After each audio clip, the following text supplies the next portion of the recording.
Medieval farmers were growing plants that could save your life, but modern society has completely forgotten about them. These aren't rare exotic herbs. They're probably growing in your backyard right now. Take respiratory problems, for example. Every winter, millions of people suffer from persistent coughs that keep them awake at night and drain their energy. We've been conditioned to rush to the pharmacy for expensive synthetic solutions, but medieval farmers had a completely different approach. They simply walked outside to their gardens and picked their medicine fresh from the ground. Horehound was their secret weapon against respiratory problems, a humble plant that could clear congestion faster than anything we buy in stores today. This humble plant has fuzzy, grayish-green leaves and small white flowers. When medieval farmers felt a cough coming on, they'd boil these leaves into a strong tea that could clear congestion fast. The clever part was how they prepared it. Medieval farmers mixed horehound with honey, creating the world's first cough drops. They'd boil the mixture until it hardened, then break off pieces to suck on. They invented the cough drop centuries before anyone thought to patent it. What made horehound effective was its natural ability to work as an expectorant, helping your lungs cough up mucus instead of letting it sit there. Medieval farmers accidentally discovered that sometimes the medicine that tastes the worst works the best. The taste is bitter, which is why they got creative with honey additions. Those traditional horehound drops aren't just candy, they're actually functional medicine that's been helping people breathe easier for over 1,000 years. While a horehound handled coughs with its bitterness, medieval farmers knew that sometimes you needed something even more bitter to tackle much more serious internal problems. Medieval farmers dealt with intestinal parasites, a problem that would make most modern people squeamish. Farmers needed something strong enough to handle these unwelcome guests. Enter wormwood. Bitter enough to make you question life choices, but effective enough to save lives. Wormwood's silvery gray leaves look almost ghostly, with an otherworldly smell. If plants could have personalities, wormwood would be that friend who tells you the harsh truth even when you don't want to hear it. The primary use was exactly what the name suggests, getting rid of worms. Intestinal parasites were incredibly common due to poor sanitation and close contact with animals. Farmers would wake up tired and weak, not knowing tiny creatures were eating their food from the inside. Medieval farmers showed ingenuity by not just choking down bitter wormwood tea. Many families infused small amounts into wine, creating bitter wine. They basically invented the world's first medicinal cocktail, though probably not the kind you'd order at happy hour. Preparation required careful attention to dosage.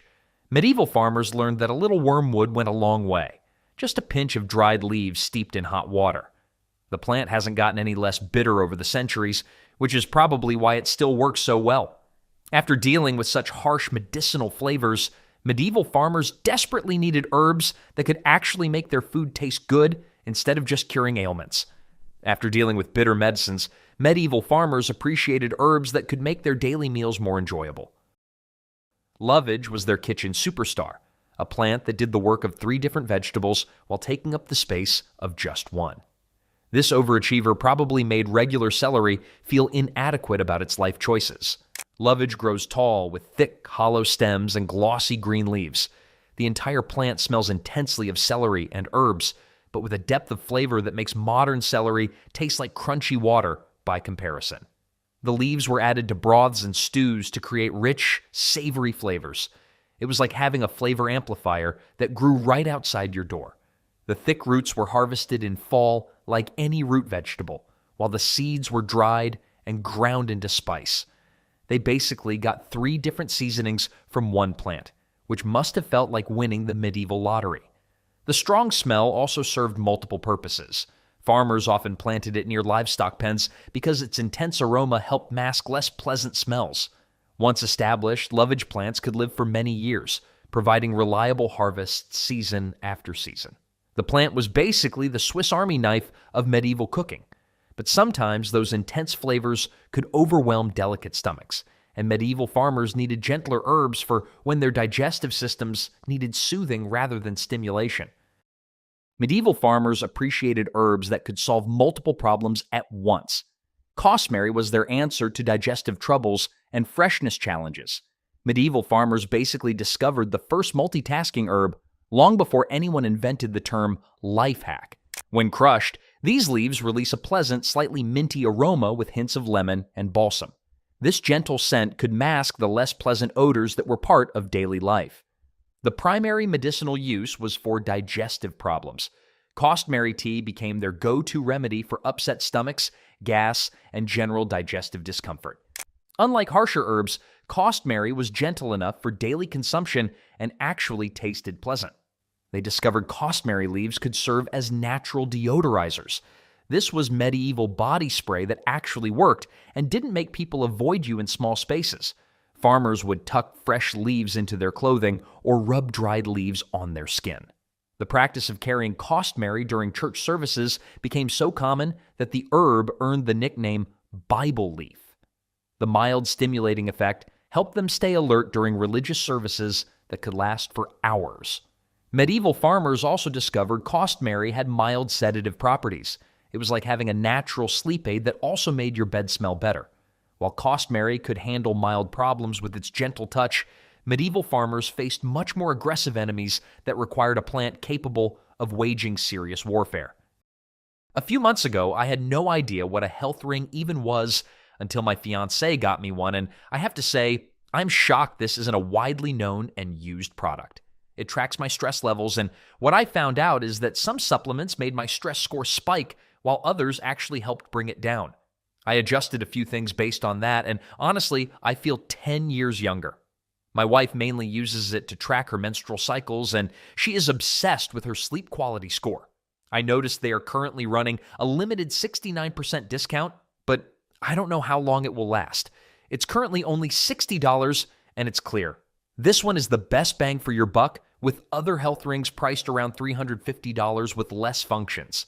They managed to price it this low because they cut out the middleman like Amazon, Walmart, etc., who drive up the price and take a big margin, ending up with the customer paying 3 to 5 times more. If you are on TV, you can check it out yourself by pausing the video and scanning the QR code with your phone camera or clicking the first link in the description of this video. Medieval farmers battled insects without modern sprays and chemicals, so they needed plants that could wage war on bugs naturally. Tansy became their secret weapon against flies, ants, and other unwanted creatures. This bright yellow flowering plant was basically the medieval equivalent of calling an exterminator, except it grew in their gardens and worked around the clock. Tansy stands out with clusters of bright yellow button-like flowers that look almost artificial. The deeply divided leaves release a strong, camphor-like scent when touched. Exactly what made tansy so effective at repelling insects. Medieval farmers harvested tansy at peak flowering time, when the essential oils that bugs hated were strongest. Dried tansy bundles hanging from rafters were like having a security system that never needed batteries. The effectiveness against flies was remarkable. Farmers scattered dried tansy leaves on windowsills, hung bundles near doorways, and rubbed fresh leaves on their skin before working outdoors. They basically found a way to draw property lines that ants actually respected. Culinary uses required careful attention to dosage. Medieval farmers learned that tiny amounts could add interesting flavor to spring puddings, but they were cautious about quantities. The plant spread readily, giving medieval farmers plenty of pest-repelling material, though they learned to manage tansy with clear boundaries. But even the best pest control couldn't prevent every injury, and medieval farmers needed immediate solutions for the cuts and wounds that were inevitable in their dangerous work. When medieval farmers got cuts, stings, or scrapes while working, they didn't have the luxury of running to a medicine cabinet. Instead, they turned to plantain, a common plant that grew practically everywhere and could handle wound care better than most modern first aid supplies. This humble weed was basically nature's emergency room, available 24 hours a day. Plantain grows low to the ground with broad, ribbed leaves that form flat rosettes. Most people today consider it a lawn weed, but medieval farmers recognized its incredible healing properties. The most common use was immediate wound treatment. Fresh plantain leaves could be quickly crushed and applied directly to wounds where they would stop bleeding, reduce pain, and prevent infection. It was like having a pharmacy growing right in the pathways where people were most likely to get injured. The preparation method was beautifully simple. Medieval farmers would grab fresh plantain leaves, chew them briefly to release healing juices, then apply the pulped leaves directly to cuts or stings. They basically found a universal antidote for most of the painful surprises that outdoor work could deliver.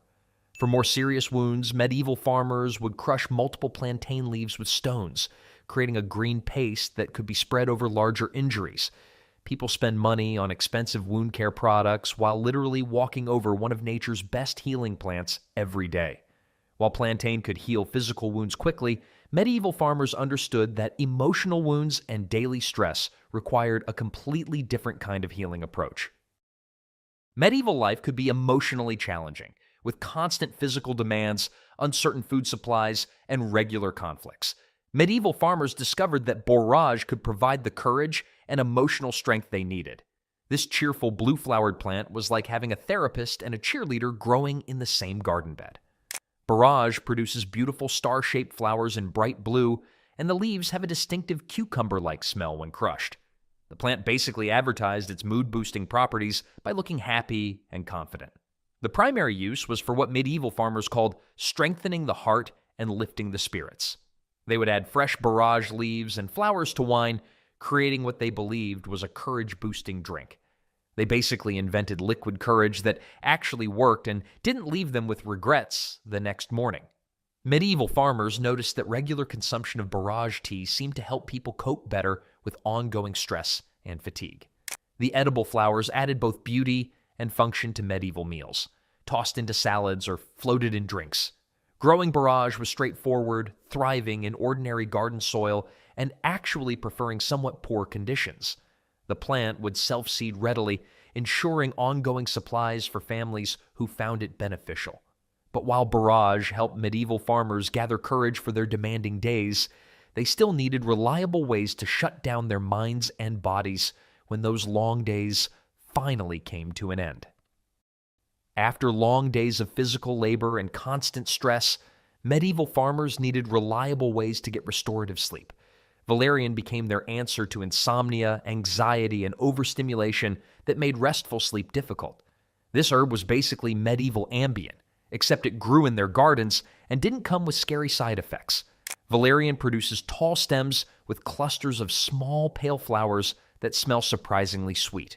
But the magic happens underground, where valerian develops thick, gnarled roots that smell absolutely terrible when dried.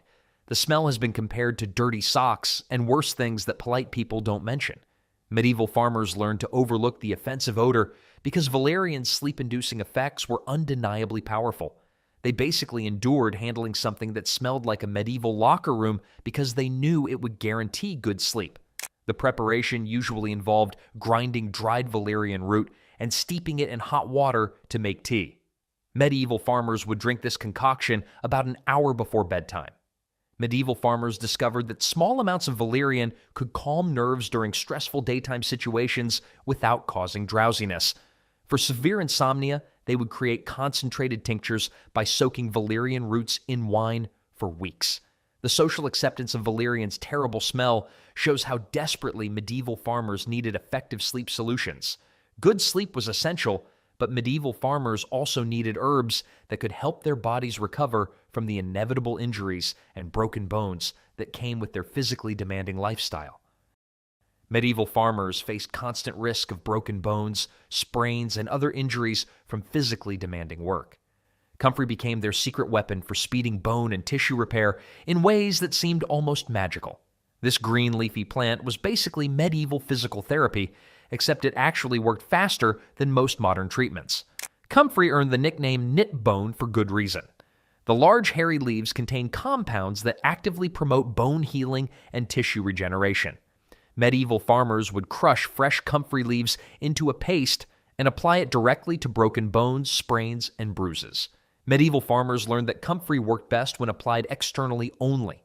They would make poultices by crushing fresh leaves and roots, then spreading the paste over injured areas and wrapping it with cloth. It was like having a cast that actually made bones heal faster instead of just holding them in place. The timing of comfrey harvest was important for maximum healing power. Medieval farmers discovered that roots collected in fall contained the highest concentrations of active compounds.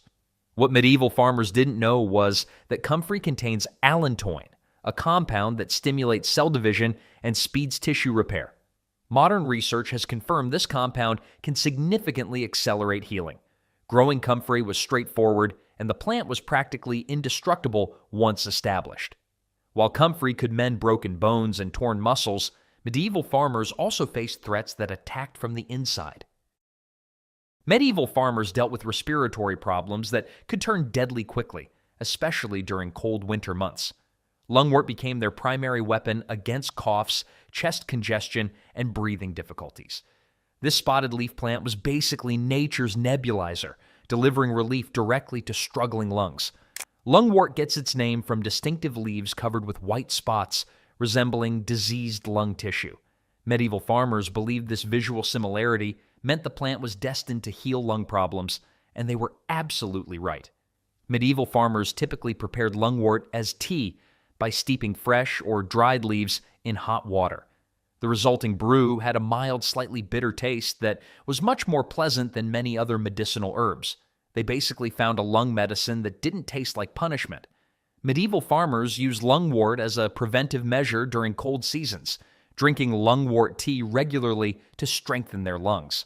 For more serious conditions like asthma or bronchitis, they would create steam treatments by adding lungwort to boiling water and inhaling the vapors.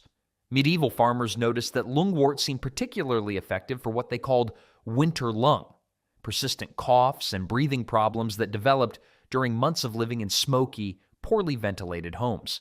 But medieval farmers needed more than just medicine.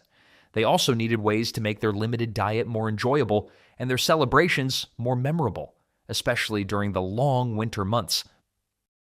Before hops became the standard flavoring for beer, medieval farmers relied on mugwort to give their homemade brews the bitter taste and preservative qualities they needed.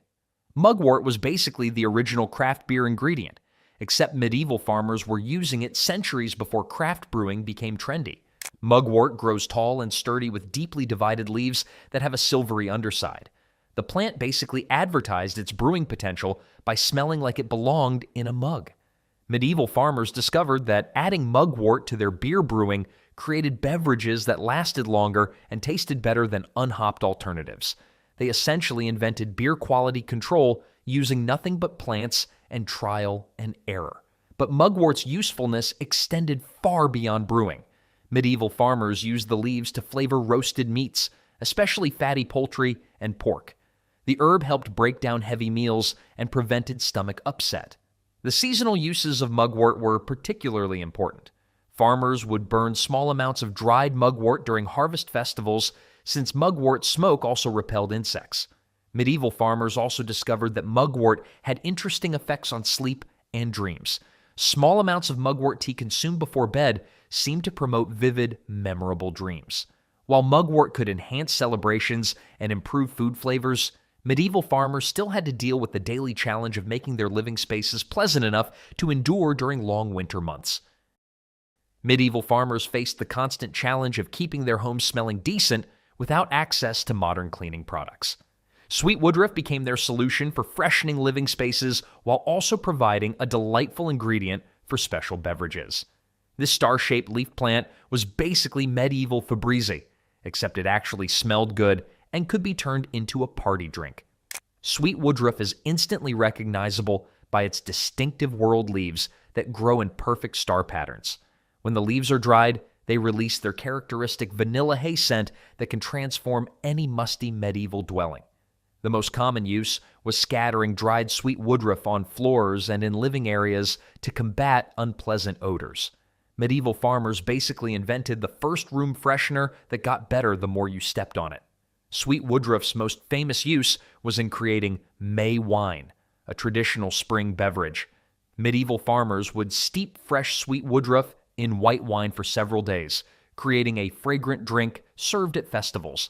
Medieval farmers also used sweet woodruff to freshen linens and clothing by tucking dried sprigs into storage chests. The plant thrived in shaded areas where other crops struggled and had mild sedative properties for promoting restful sleep. Pleasant aromas and comfortable homes were important, but medieval farmers also faced life-threatening emergencies that required immediate medical intervention. Medieval farmers faced frequent injuries from sharp tools, aggressive animals, and dangerous working conditions, requiring immediate treatment that could stop bleeding and prevent infection. Yarrow became their emergency medicine, earning the nickname soldier's woundwort. This feathery leaf plant was basically a first aid kit that grew wild everywhere. Yarrow is easy to identify by its distinctive fern-like leaves that are deeply divided into fine segments. Nature basically scattered emergency rooms across the landscape, ensuring help was never too far away. The primary use was for immediate wound treatment. Fresh yarrow leaves could be crushed and packed directly into wounds, where they would stop bleeding almost immediately while also preventing infection. Medieval farmers also used yarrow for internal problems, particularly fevers and women's health issues. Yarrow tea could break fevers by promoting sweating, helping the body cool itself naturally during illness. The preparation methods were beautifully simple for emergency use. Fresh yarrow leaves could be chewed briefly to release their active compounds, then applied directly to wounds. For larger injuries, farmers would crush multiple leaves with stones. The reliability of yarrow made it indispensable for medieval farming communities. Having yarrow around was like having medical insurance that never expired. While yarrow could handle medical emergencies when they occurred, medieval farmers preferred preventing problems altogether. And for that, they needed a plant that could create protective barriers against threats both seen and unseen. Medieval farmers lived in constant fear of diseases, pests, and misfortunes they couldn't understand, so they needed plants that could provide both practical protection and peace of mind. Rue became their all-purpose protective herb. This blue-green leafed plant was basically medieval homeland security, except it actually worked. Rue has a distinctive appearance with blue-green leaves that have a waxy coating, giving them an almost metallic sheen. The plant basically looked and smelled like it meant business. The primary use was as an insect repellent, particularly against fleas and lice that plagued medieval households. Farmers would plant rue around doorways and windows, creating natural barriers that bugs seemed reluctant to cross. Medieval farmers also used rue in what they called plague prevention, creating vinegar infusions that were applied to temples and pulse points during times of epidemic. But rue required careful handling that medieval farmers learned through painful experience. The plant contains compounds that can cause severe skin reactions, especially when exposed to sunlight. For pest control, fresh rue could be placed directly around problem areas or hung in bundles near doorways. For medicinal purposes, small amounts were infused in vinegar or wine for external use only. All these specialized herbs served important purposes, but medieval farmers needed one plant that could handle multiple problems every single day. Medieval farmers needed one reliable herb that could handle multiple health problems while also improving their food and preserving their meat. Sage became their ultimate multi-purpose plant, earning respect as both medicine and seasoning. This gray-green leafed herb was basically medieval healthcare and gourmet cooking rolled into one convenient package. Sage stands out with its distinctive velvety leaves that feel soft to the touch and release an intensely aromatic scent when crushed. The real value lies in those silvery green leaves that medieval farmers used fresh, dried, and preserved in various preparations. The medicinal uses of sage were extensive. Sage tea became the go-to remedy for sore throats, mouth ulcers, and gum problems. They basically invented the first mouthwash that actually tasted good and didn't burn your mouth. Medieval farmers used sage for digestive problems, memory issues, and what they called weakness of old age. They discovered a plant that could help people think better, eat better, and feel better all at the same time. The culinary applications were equally important, as sage could transform bland medieval food into something approaching edible. Medieval farmers basically found a seasoning that could make their food taste better while also keeping it from killing them. The plant thrived in ordinary garden soil, tolerated drought conditions, and actually improved with age. It was like having a medicine cabinet that got better with age instead of expiring. The wisdom of medieval farmers in recognizing and utilizing these 15 remarkable herbs represents a lost connection to practical, sustainable healthcare that modern society desperately needs to rediscover.